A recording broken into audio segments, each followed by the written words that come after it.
అదే RTV app వార్తల్ని క్షణాల్లో చదివే అవకాశం ఉంటుంది. ఒక న్యూస్ పేపర్, ఒక టెలివిజన్ ఛానల్ మీ చేతుల్లో ఎప్పుడూ ఉంటాయి.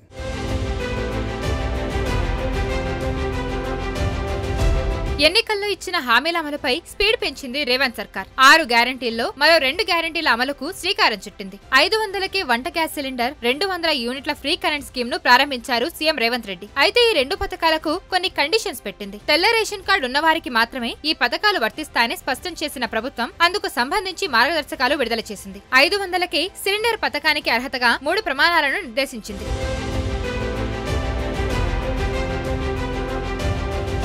500కే గ్యాస్ సిలిండర్ పొందాలంటే తెల్ల రేషన్ కార్డు తప్పనిసరి. దరఖాస్తుదారుని పేరుపై యాక్టివ్ గ్యాస్ కనెక్షన్ ఉండాలి. గత 3 ఏళ్లలో గ్యాస్ సిలిండర్ సగటును పరిగణలోకి తీసుకుని ఆ మేరకు సబ్సిడీ సిలిండర్లు ఇవ్వనున్నట్టు తెలిపింది ప్రభుత్వం. అలాగే డిసెంబర్ 28 నుంచి జనవరి 6 వరకు జరిగిన ప్రజాపాలన కార్యక్రమంలో సబ్సిడీ సిలిండర్ కోసం దరఖాస్తు చేసిన వారు మాత్రమే అర్హులు.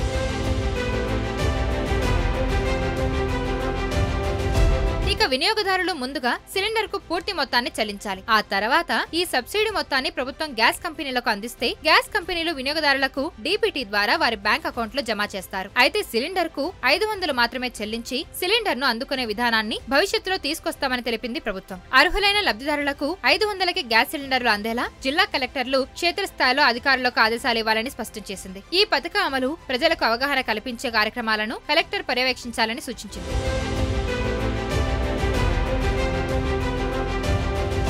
ఇక రాష్ట్ర వ్యాప్తంగా మొత్తం 1,20,00,000 గ్యాస్ కనెక్షన్లున్నాయి. వారిలో దాదాపు 90 లక్షల మందికి రేషన్ కార్డులుండగా వారిలో గ్యాస్ రాయితీకి 39,50,000 మంది మాత్రమే అర్హులుగా ఉన్నట్టు గుర్తించారు. అందులో హైదరాబాద్ జిల్లాలోనే అత్యధికంగా 3,55,153 మంది లబ్ధిదారులున్నారు. అత్యల్పంగా ములుగు జిల్లాలో 44,005 మందికి gas subsidy అందనుంది.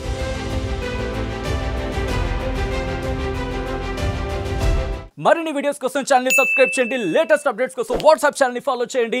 And link description లో ఉంది.